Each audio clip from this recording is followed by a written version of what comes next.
morning, students. I'm Dr. Vijay Kumar. Today I'm going to explain you the examination of air. You can focus the instruments here. First of all, the introduction of the instruments is very necessary. This one, you are very familiar with this instrument. This one is speculum, the oral speculum or the air speculum. इसके ends जो दोनों open हैं, इनसे आप familiar होंगे.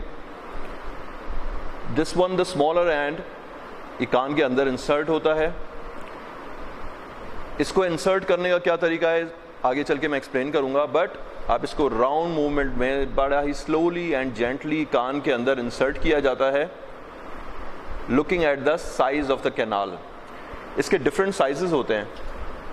यहाँ पर ये 4 different sizes हैं एयर स्पेकुलम के.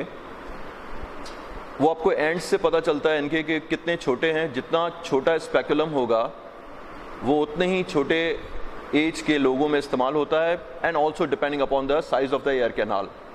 कुछ लोगों की एयर कैनाल बहुत वाइड होती है, कुछ लोगों की बहुत स्मॉल होती है. बच्चों में छोटा स्पेकुलम इस्तेमाल होता है, लेकिन आप इस चीज़ को ध्यान में रखेंगे, आप सबसे बड़ा स्पेकुलम लें. अडल्ट पेशेंट अगर बैठा हुआ है, you need to take the larger size speculum. तो ये डिफरेंट साइजेस हो गए स्पेकुलम के. उसके बाद दिस वन, हमेशा इसको पकड़ने का तरीका आप याद रखा करें. Middle finger and thumb.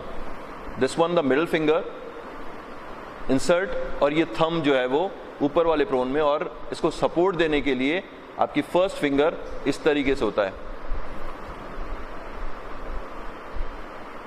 देख लिया आपने. इस तरीके से जो है वो ये इंसर्ट, इसको होल्ड करते हैं. इसको टिलीज फॉर्सेप कहते हैं. इसका काम क्या होता है कि कान के अंदर बाजों का जब आप एग्जामिनेशन कर रहे होते हैं, आपको नहीं पता होता कि कान के अंदर कोई फॉरेन बॉडी, कोई कॉटन पहले से ही रखा हुआ होता है पेशेंट्स ने. Then what you need to do is to you pull the cotton out like this very gently. आपने रखना होता है एंड देन आपको एग्जामिनेशन करना होता है. बहुत सारी जगहों में कान के अंदर बहुत सारा डेबिस भी पड़ा होता है, तो you need to pull this out through this method. ठीक है, ये इंस्ट्रूमेंट याद रखिएगा. अब ये 2 चीज़ें मैंने आपको एक्सप्लेन कर ली, speculum, forceps. Now the thing is के सबसे जो नेक्स्ट इंपॉर्टेंट इंस्ट्रूमेंट आता है ईएनटी एग्जामिनेशन के अंदर, this one is the air probe. इसको फोकस करें, इसको गौर से देखें. इसके 2 एंड्स हैं. This one is the sharp and, this one is the sharp and, and this one is the rounded blunt and. ये 2 एंड्स होते हैं इस चीज के. इसका काम क्या होता है, ये राउंडेड क्यों बना होता है और कर्व्ड क्यों होता है? क्योंकि कान में कोई भी फॉरेन बॉडी इसके थ्रू निकाली जाती है. What you need to do, hold it like a pen, और इसके थ्रू आप कान के जरिए फॉरेन बॉडी निकाल सकते हैं. और इसका ये जो है वो शार्प एंड होता है. This is also used for the similar purposes depending upon where the foreign body is and how to remove it. Well, we are doing the examination. Examination के अंदर इसका क्या काम है? एग्जामिनेशन के अंदर इसका ये काम है कि आप जो है वो इसको एक कॉटन लेते हैं, कॉटन को इसके ऊपर रैप करते हैं.